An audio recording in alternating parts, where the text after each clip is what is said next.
청년공동체는 지난 8월에 유럽의 체코를 중심으로 유럽 비전 트립을 다녀왔습니다.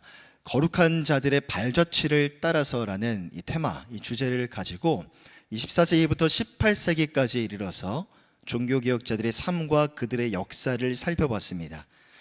9박의 여정 속에서 체코를 비롯해서 인접 국가들이죠. 독일, 폴란드, 슬로바키아 등 많은 곳들을 다녀야 됐기 때문에 생각보다 차 안에 있는 시간들이, 차로 이동하는 시간들이 꽤 길었습니다. 그래서 자칫 그 시간들이 조금은 지루해질 수도 있었죠. 그런데 한국에서 차를 타고 이동할 때와는 느낌이 매우 많이 달랐습니다. 왜냐하면 창밖으로 펼쳐지는 그 풍경들이 한국에서 봤던 것들과는 전혀 달랐기 때문이죠. 이 한국에서 8월이면 한창 더웠을 때입니다. 그런데 유럽에 가보니 바람이 시원하게 불었고요. 가을 느낌이 물씬 풍기더라고요. 이 한국에서와는 다른 하늘의 높은 그 아름다운 모습들, 또 광활하게 펼쳐져 있는 대지와 풍성한 숲의 모습을 보고 있으니 이 모든 것들을 지으시고 창조하신 그 하나님의 놀라우심에 감탄할 수밖에 없었습니다. 그래서 저희가 차를 타고 이동하면서 그런 자연의 풍광을 바라보며 하나님을 찬양했던 그 순간들은 이번 비전 트립의 여정 속에서 잊을 수가 없는 아름다운 추억이 되었습니다. 오늘 함께 살펴볼 시편 19편의 말씀을 통해서도 우리는 창조주 하나님의 그 위엄과 영광을 깊게 한번 묵상해 볼 수 있을 것 같습니다. 오늘 본문은 크게 두 부분으로 나눌 수가 있습니다. 먼저 1절부터 6절까지의 전반부에서는요, 만유의 주제가 되시는 창조주 하나님께 영광을 돌리는 이 찬양시적인 성격을 띠고 있습니다. 뒤에 이어지는 7절부터 마지막 14절까지에서는요, 그렇다면 그 전능자 하나님 앞에서 우리의 인간은 어떻게 살아가야 될 것인가를 고민해보고 묵상해 볼 수 있는 지혜시적인 성격을 띠고 있죠. 특별히 시편 19편의 저자는 이 전반부에서 태양이라는 피조물을 다룹니다. 태양을 하나님이 지으신 피조물 중에 하나로 그렇게 묘사를 하죠. 과거 많은 고대 근동 국가들은요, 이 태양을 숭배하는 그런 풍습이 있었다고 합니다. 하지만 시편 저자는 오늘 본문에서 태양은 숭배의 대상, 경배의 대상이 아니라 하나님이 지으신 피조물에 불과하다는 것을 언급합니다. 그런데 시편 저자는 단순히 창조주이신 하나님의 위엄과 영광을 찬양하고 송축하는 것에서만 그치지 않습니다. 하나님의 천지를 지으신 전능하신 분이시라면 그 하나님과 우리 인간과의 관계는 어떠한 관계가 있는지에 대해서 후반절에서 다루고 있는 것이죠. 먼저 본문의 1절을 보면 이렇게 말씀합니다. 하늘이 하나님의 영광을 선포하고 궁창이 그의 손으로 하신 일을 나타내는도다. 여기서 하늘과 궁창이 의미하는 건요, 하나님이 지으신 모든 만물을 총칭하는 것과 같습니다.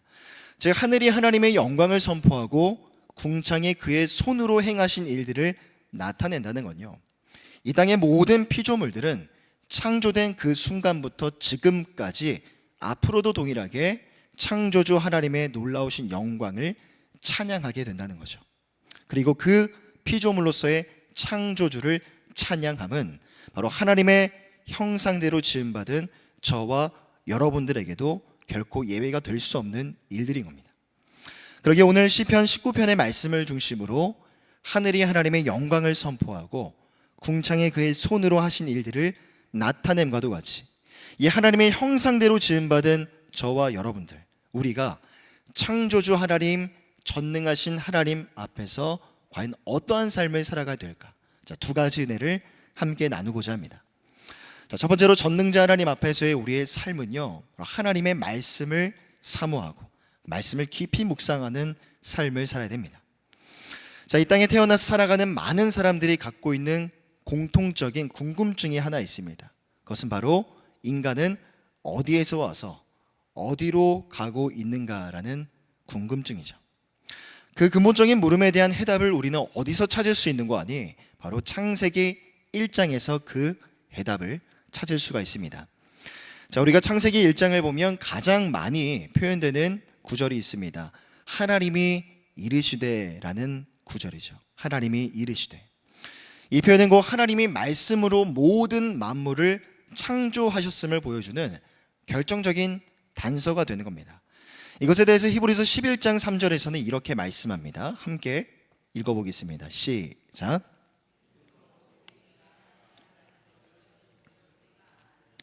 자, 믿음으로 모든 세계가 하나님의 말씀으로 지어진 줄을 우리가 아나니. 결국 하나님이 말씀하셨기 때문에 천지도 빛도 땅과 바다도 창조함을 받을 수가, 지음받을 수가 있었던 것이죠. 그와 동일하게 하나님께서 자기의 형상 곧 하나님의 형상대로 우리 인간을 지으셨기 때문에 결국 인간의 삶은요, 우연히 나타났다가 허망하게 사라져버리는 존재가 아니라는 거죠. 결국 인간의 삶은 창조주 되시는 하나님과의 바른 관계 속에서만이 우리 삶의 진정한 이유와 목적, 가치가 무엇인지를 발견하고 깨닫게 되는 겁니다. 자, 시편 19편의 저자는 특별히 본문의 전반부에서 하늘에 떠 있는 태양을 의인화시킵니다. 그러면서 태양도 하나님의 절대적인 주권 아래 있음을 설명하고 있죠. 그리고 이어지는 7절 이후에서부터는 하나님이 지으신 피조물로 대표되는 우리 인간이 어떻게 하나님과 바른 관계를 맺으며 살아갈 수 있을 것인가에 대해서 조금 더 구체적으로 설명하고 있습니다. 자, 시편 19편 7절과 8절을 보면 이렇게 말씀합니다. 한 번 더 한 목소리로 읽어보겠습니다. 시작. 여호와의 율법은 완전하여 영혼을 소성시키며 여호와의 증거는 확실하여 우둔한 자를 지혜롭게 하며 여호와의 교훈은 정직하여 마음을 기쁘게 하고 여호와의 계명은 순결하여 눈을 밝게 하시도다. 자, 여기서 여호와의 율법과 증거와 그리고 교훈과 계명은 모두 다 하나님의 말씀을 지칭하는 겁니다. 단지 그 하나님의 말씀의 조금 다른 측면들을 표현해 온 것이죠. 자, 그렇다면 그 하나님의 말씀이 우리의 삶에 어떠한 영향을 미치는 거 아니? 자, 7절부터 자세히 살펴보면 먼저 여호와의 율법은 완전하여 영혼을 소성시킨다라고 말씀합니다. 자, 여기서 완전하다는 건 흠이 없다는 것이죠. 결국 흠이 없는 그 하나님의 말씀이 우리의 영혼을 소성시킨다는 것, 우리를 구원의 길 가운데로 인도하시는 겁니다. 흠이 없는 하나님의 말씀만이 우리 인생 가운데 진정한 깨달음을 가져다 주시고 그 깨달음이 우리를 구원의 길로 인도해 가시는 것이죠. 자, 또 여호와의 증거는 확실하여 우둔한 자를 지혜롭게 한다고 말씀합니다. 여기서 확실하다는 건 의심할 여지가 없다는 거죠. 즉 의심할 바가 없는 하나님의 말씀이 우둔한 자를 지혜롭게 한다는 건 그 말씀이 갈 길을 알지 못해 방황하는 자들에게 나아갈 길을 알려주고 그 길을 내어주신다는 겁니다. 계속해서 8절을 살펴보면 여호와의 교훈은 정직하여 마음을 기쁘게 한다고 말씀하시죠. 동일한 맥락의 의미들입니다. 하나님의 교훈이 정직하다는 것, 즉 하나님의 말씀이 세상의 어떤 교훈들과 달라서 사람의 마음에 진정한 기쁨을 가져다 준다는 거죠. 세상에서 찾을 수 없는 참된 위로와 평강 그리고 참된 만족을 하나님의 말씀, 정직한 하나님의 말씀을 통해서 우리는 얻을 수가 있는 겁니다. 또 마지막으로 여호와의 계명을 순결하여 눈을 밝게 하신다는 것. 하나님의 말씀이 왜 순결할까요? 거룩하시고 흠이 없으신 하나님에게서 나왔기 때문에 그 말씀도 순결한 겁니다. 그 순결한 말씀이 사람의 눈을 밝게 하신다는 거죠. 인생을 살아가면서 무엇이 옳고 그른 것인지, 선과 악이 무엇인지를 분별하게 되는 겁니다. 또 나아갈 길을 알지 못해서 중요한 선택과 결정의 순간 속에 있을 때 그 순결하신 하나님의 말씀이 우리로 하여금 올바른 판단과 결정을 할 수 있도록 보이지 않는 곳에서 우리를 도우시는 것이죠. 결국 이와 같은 말씀의 유익을 깨닫고 말씀을 통해서 하나님과 바른 관계를 맺는 자들은요, 오늘 본문에서의 10절과도 같은 고백을 주님 앞에 올려드릴 수가 있는 겁니다. 자, 오늘 본문 10절의 말씀을 한 목소리로 한 번 더 읽어보겠습니다. 시작. 금 곧 많은 순금보다 더 사모할 것이며 꿀과 송이꿀보다 더 달도다. 무엇을 사모하고 무엇보다 더 달까요? 하나님의 말씀이 이 세상의 금과 은과 보화는 비교할 수 없을 정도로 값진 것이며 송이꿀보다 더 달달하는 고백이 바로 하나님의 말씀으로 말미암아 유익을 누리고 하나님과 말씀을 통해서 바른 관계를 이어가는 자만이 이러한 고백을 올려드릴 수가 있는 겁니다. 지난 비전 트립 기간 동안의 모든 일정을 마무리하던 중 저희 팀은 성유사님 댁에 초대를 받았습니다. 비전 트립 기간 속에서 무엇을 느꼈는지 서로 교제하는 동안에 소감을 나누는 시간을 가졌죠. 그 중에 한 청년이 이런 고백을 했습니다. 이 청년은 언젠가부턴가 이 유럽에 그냥 가보고 싶다라는 막연한 소망이 있었다고 해요. 그런데 아무리 이 시간을 내려고 해도 도무지 바쁜 일정 때문에 기회를 잡지 못했었다고 합니다. 자, 그러는 동안 주변의 친구들은 다 유럽에 한두 번씩 다 다녀오고요. 우리 청년들만 봐도 여행을 정말 많이 다닙니다. 유럽은 이미 뭐 안 가본 사람이 없을 정도로 많이 가는 그런 청년들이 많은데 이 주변의 친구들은 다 유럽에 다녀왔는데 결국 혼자만 남게 된 거죠. 그래서 이 청년이 이렇게 고백을 했다고 해요. 하나님, 저는 왜 유럽에 안 보내주시나요? 저도 유럽에 가고 싶은데 저 언제 유럽에 보내주실 거냐고, 이런 기도를 올려드렸다고 합니다. 자, 그런데 어느 날 아침에 이 맥체인 성경 통독으로 이 말씀을 묵상을 하다가 이 시편의 말씀 중에 한 구절이 이전까지 자신이 갖고 있었던 마음의 모든 생각들을 완전히 바꾸어 놓았다라는 그런 고백을 했어요. 자, 그 구절이 어떤 구절이냐면 시편 27편 13절입니다. 내가 산자들의 땅에서 여호와의 선하심을 보게 될 줄 확실히 믿었도다. 여러분, 체코는요 기독교 인구의 숫자가 전체 인구 대비해서 몇 퍼센트 정도일까요? 얼마나 될까요? 기독교 인구의 숫자가 전체 인구 대비해서 체코에서 기독교를 믿는 인구의 숫자는 1%밖에 되지 않는다고 합니다. 여러분들, 체코라는 나라가 어떤 나라냐면 우리가 잘 알고 있는 종교개혁자 마틴 루터보다 100년 전에 체코에서 일어났던 종교개혁의 이 역동 속에서 그 중심에 있던 사람이 야누스라는 사람이 있었어요. 이 야누스라는 이 종교개혁자를 배출했던 그 거룩한 나라가 바로 체코라는 겁니다. 그런데 그 체코 땅에 복음의 열이 1%밖에 되지 않는다는 건요, 상당히 심각한 수치인 거죠. 통탄할 수밖에 없는 그런 상황인 겁니다. 다른 유럽의 나라들도 상황은 크게 다르지 않았습니다. 자, 그런데 우리는 이 비전 트립 기간 속에서 유럽의 역사 속에 하나님이 그동안 복음을 위하여 어떻게 섭리하셨는지를 지켜보았고요. 또 지금도 복음을 붙들며 살아가고 있는 신실한 성도들과 함께 만나 교제를 나눴습니다. 결국 이 청년은 그렇게 죽은 자들이 아니라 산자들이 이 유럽 땅에 있어 왔고, 지금도 산자들이 이 유럽 땅에 머물러 있으며 산자들이 머물고 있는 이 땅 가운데 여호와 하나님의 선하심을 바라볼 게 분명한데, 내가 유럽을 여행지로만 생각했었구나. 내가 유럽을 내 마음의 쉼과 힐링의 대상으로만 그렇게 여겼었구나. 내가 이제는 유럽 땅을 위해서 더 많이 기도해야겠다라는 그 마음의 생각을 바로 시편의 말씀을 통해서 깊이 깨닫게 되었다라는 귀한 고백을 나눠줬습니다. 여러분, 이처럼 하나님의 말씀은요 우리에게 매우 중요한 깨달음을 줍니다. 신선한 깨달음을 주고요, 이전에 갖고 있었던 내 마음과 생각을 완전히 깨부시고 완전히 다른 결정과 선택의 길 가운데 나아갈 수 있도록 인도해 주시기도 합니다. 또 하나님의 말씀을 통해서 하나님은 우리에게 위로함을 주실 뿐만 아니라 약하고 어둠이 관영한 세상을 살아갈 힘과 용기를 주시기도 하시죠. 하지만 오늘날 우리는 이 말씀이 우리 앞에 놓여져 있음에 대해서 충분히 감사하지 못하는 것만 같습니다. 예컨대 그 옛날 중세시대에 있는 백성들이 말씀을 보지 못했고 하나님의 말씀을 듣지 못해서 영적인 암흑기가 찾아왔습니다. 하지만 오늘날 우리의 신앙생활을 살펴보면 우리는 또 다른 성격의 영적인 암흑기 속에 살아가는 건 아닐까, 이런 생각을 하게 됩니다.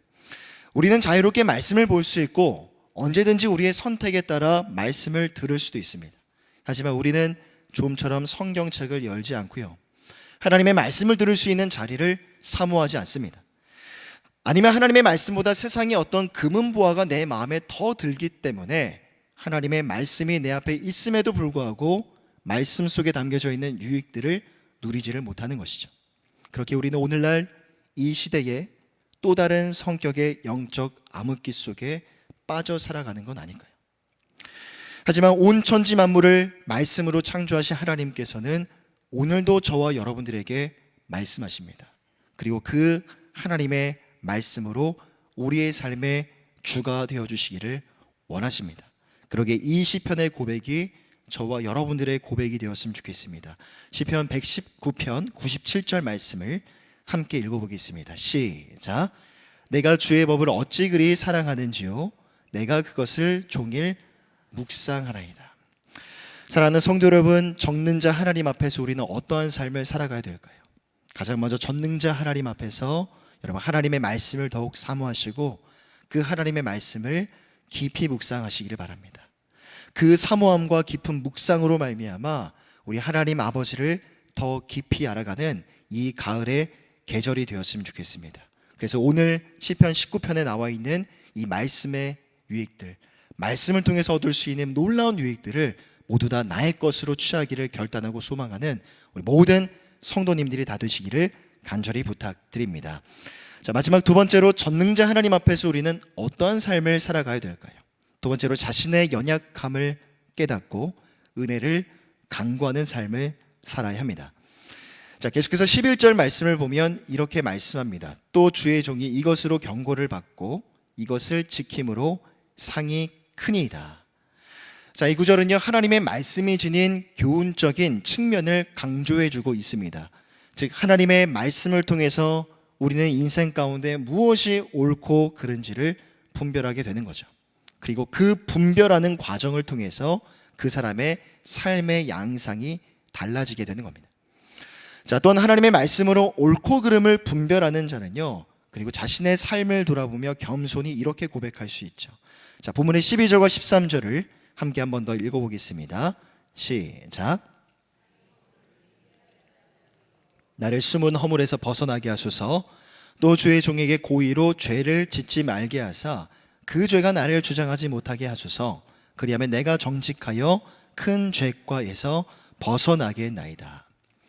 자, 이처럼 하나님의 말씀으로 늘 교훈을 받고 가르침을 받는 자는요 가장 먼저 무엇을 하냐, 그 하나님의 말씀의 빛으로 자신이 걸어왔던 지난 시간들을 비추어 봅니다.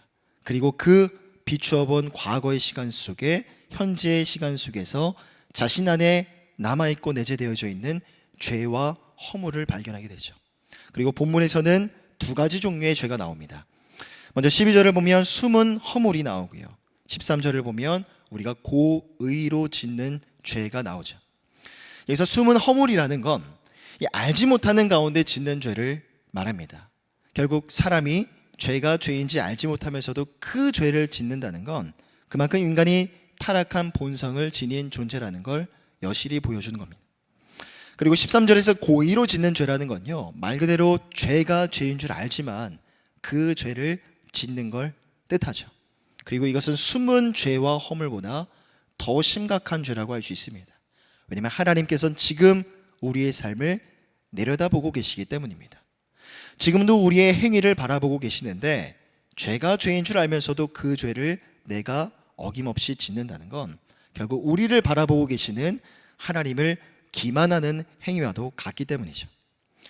하지만 하나님의 말씀으로 가르침과 교훈을 받는 자는요, 자신이 짓고 있는 죄가 알고 짓는 죄이든 모르고 짓는 죄이든 이 모든 죄 가운데 나는 연약할 수밖에 없다는 거, 자신은 죄 가운데 연약한, 무너질 수밖에 없는 자라는 사실, 자신이 연약한 실존의 모습을 깨닫게 되는 겁니다.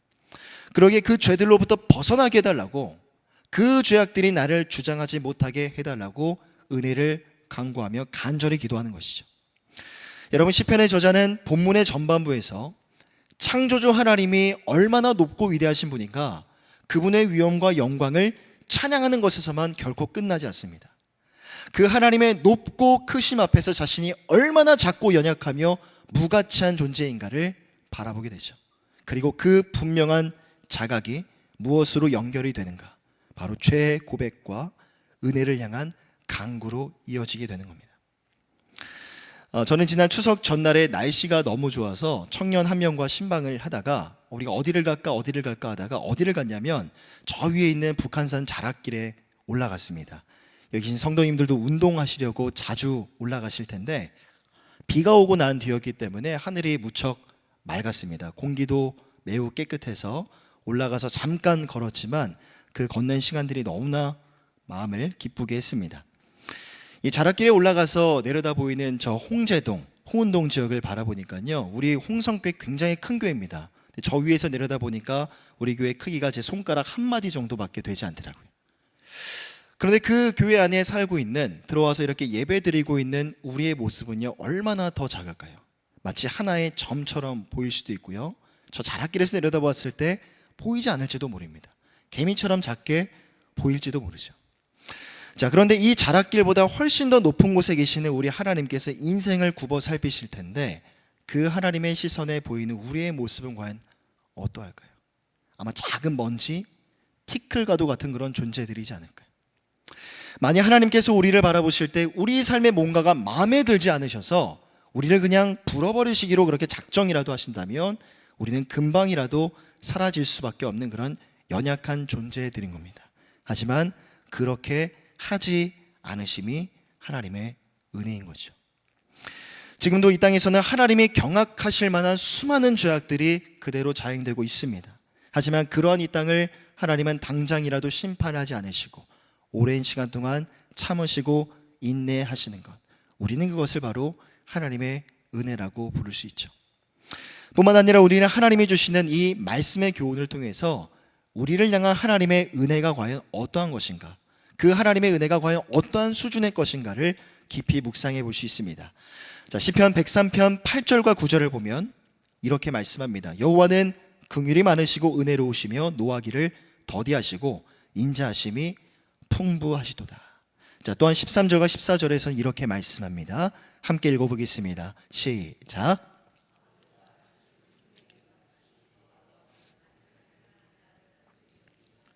이는 그가 우리의 체질을 아시며 우리가 단지 먼지뿐임을 기억하심이로다.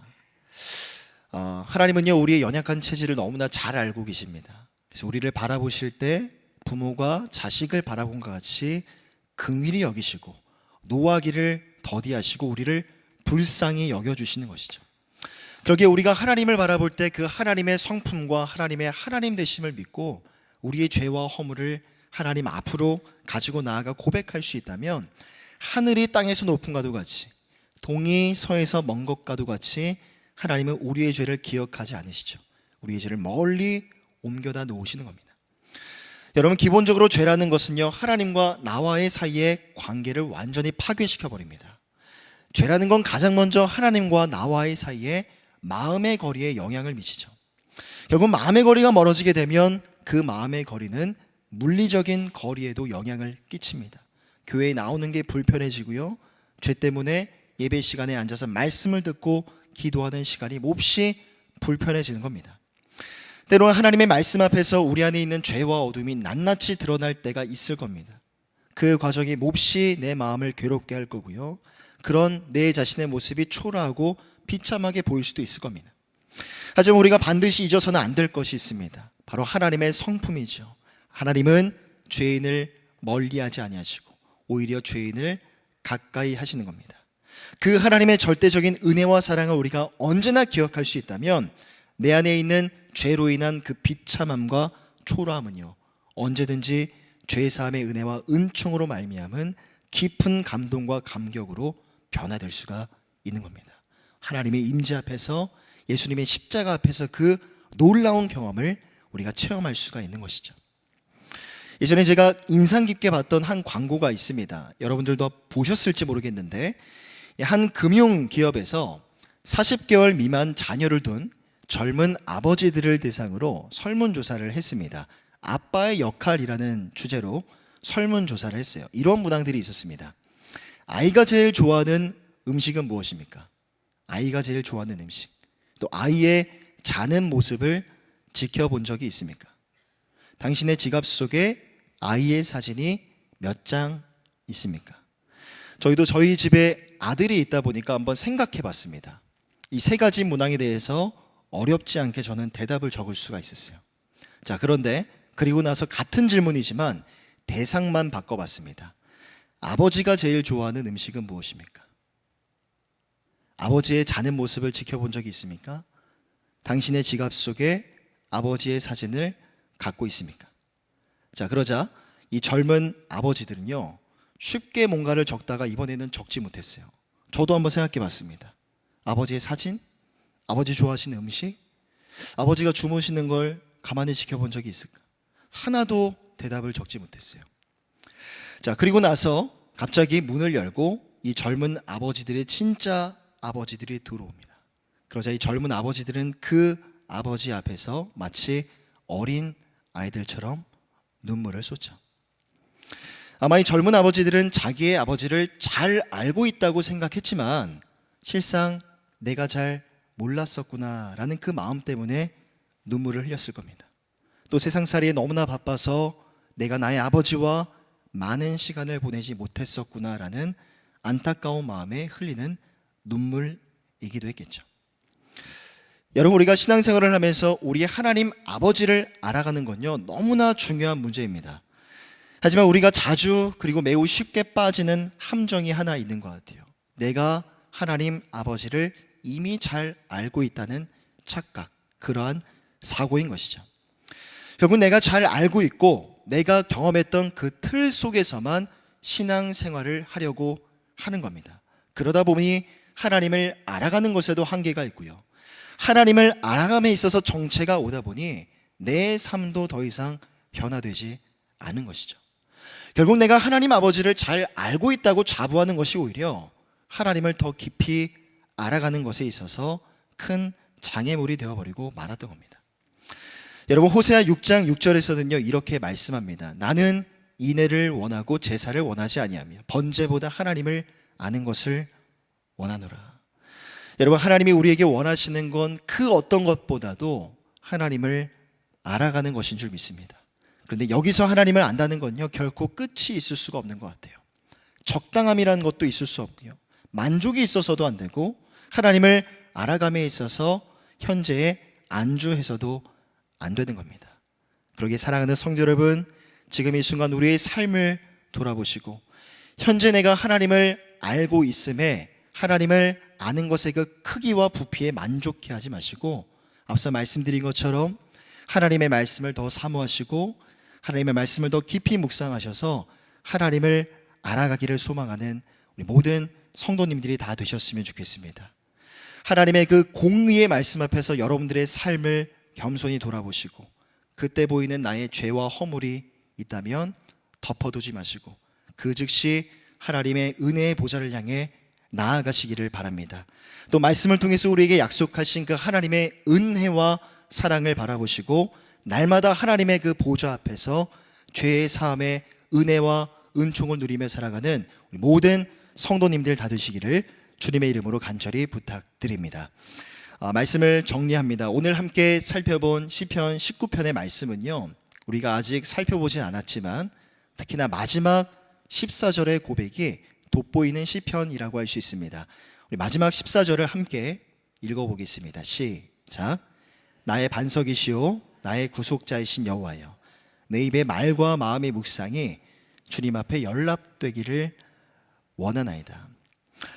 과거 이스라엘 백성들의 절기 중에서 이 유대 종교력으로 7번째 달이 되는 티시리월에 초막절이라는 절기가 있습니다. 이 초막절이라는 절기가 무슨 날인고 하니? 자, 과거 이스라엘 백성들이 40년 동안 광야 생활을 했었는데 그 초막 생활을 하던 중 하나님께서 백성들을 지켜주시고 보호해 주신 것에 대해서 감사를 고백하는 절기가 바로 초막절이었죠. 백성들에게 있어서 최대의 기쁨과 최대의 감사를 표현하는 매우 행복한 절기가 바로 초막절이었습니다. 이날의 백성들은 일주일 동안 초막을 짓고 모든 가족들이 그 초막 생활을 합니다. 그런데 초막을 지을 때 완전히 다 덮어버리는 게 아니라 한쪽은 항상 오픈해 놓죠. 왜 그런 거 아니? 바로 하늘을 바라보기 위함이었습니다. 모든 가족들이 초막에 들어가 하늘을 바라보며 과거에도 그러했고 지금도 그러하며 앞으로도 동일할 하나님의 은혜와 사랑을 감사함으로 깊이 묵상했던 것이죠. 그러한 시간이 백성들에게 있어서 진정한 쉼과 안식의 의미였었고요. 또 그들은 그러한 시간을 통해서 어제와는 다른 또 다른 내일을 준비할 수 있었던 겁니다. 이 과거 이스라엘 백성들이 이 초막절을 지켰던 때는요 오늘날 우리가 지키는 우리의 태양열로 보면 오늘날의 9월과 10월에 해당이 됩니다. 9월과 10월은요 가을의 계절이죠. 지금 우리의 때입니다. 그리고 가을의 계절은 감사의 계절이기도 합니다. 자, 그렇다면 이 감사의 계절에 우리는 과연 어떠한 모습으로 하나님 앞에 감사를 고백해야 될까요? 바로 오늘 시편 19편의 말씀, 오늘 함께 살펴본 19편의 말씀이 그 힌트를 우리에게 주는 것 같습니다. 아까 이서 찬양대가 고백했던 것처럼 여러분, 눈을 들어 하늘을 바라보십시오. 오늘날 하늘을 바라보면 이 가을 하늘이 너무나 맑고 높고 아름답습니다. 오늘 우리 주변을 돌아보시고 가을의 풍광을 바라보시면서 이 모든 것들을 말씀으로 지으신 하나님의 위엄과 영광을 찬양하는 이 가을의 계절이 되었으면 좋겠습니다. 또 이 모든 것들을 말씀으로 창조하신 하나님께서 오늘도 나에게 말씀하고 계시고 말씀으로 내 삶을 붙드시고 인도해 가심을 바라보며 여러분 감사를 고백하시고, 우리는 연약하지만 지금도 우리를 거룩한 하나님의 백성으로 빚어가시는 하나님의 변치 않는 은혜와 사랑을 바라보시면서 또 감사로 고백하며 나아가는 우리 모든 성도님들이 되셨으면 좋겠습니다. 그렇게 이 아름다운 가을의 계절에 단풍이 아름답게 물들어가는 것처럼 우리의 삶 속에서 우러나오는 깊은 감사의 고백과 깊은 하나님을 향한 묵상으로 이 가을의 계절을 채워가는 서울홍성의 모든 성도님들 다 되시기를 주님의 이름으로 간절히 부탁드립니다. 기도하겠습니다. 사랑과 은혜가 풍성하신 하나님, 겸손히 우리의 삶의 주변을 돌아보게 하시고 또 그렇게 돌아보는 과정을 통해서 하나님 앞에 우리가 무엇을 감사할 수 있을지 고민해 보게 하시니 감사를 드립니다. 하나님의 말씀으로 천지 모든 만물을 지으셨고, 그리고 그 하나님의 능력의 말씀으로 지금도 나에게 말씀하고 계시고 그 말씀으로 우리 삶의 주가 되어주시기를 원하시는 그 하나님의 은혜와 사랑을 바라보며 감사를 고백하며 나아가는 우리 모든 주의 백성들 다 되게 하여 주시옵소서. 또한 하나님, 우리는 너무나도 연약합니다. 죄 가운데 날마다 넘어지고 쓰러지고 실패하는 그런 비참한 존재들이지만 날마다 변치 않는 은혜와 사랑으로 우리를 붙들어 주심, 날마다 주님 앞에 회개하며 나아갈 때에 죄의 사함의 은혜와 은총을 베풀어 주심에 대해서도 감사를 고백하는 우리의 삶이 되게 하여 주시옵소서. 하나님이 아름다운 가을의 계절을 살아가고 있습니다. 그렇게 하나님을 향한 깊은 감사와 깊은 묵상으로 하루하루를 채워 나아갈 수 있는 우리 모든 성도들 되게 하여 주시옵소서. 감사드리며 우리 주 예수 그리스도의 이름으로 간절히 기도드립니다. 아멘.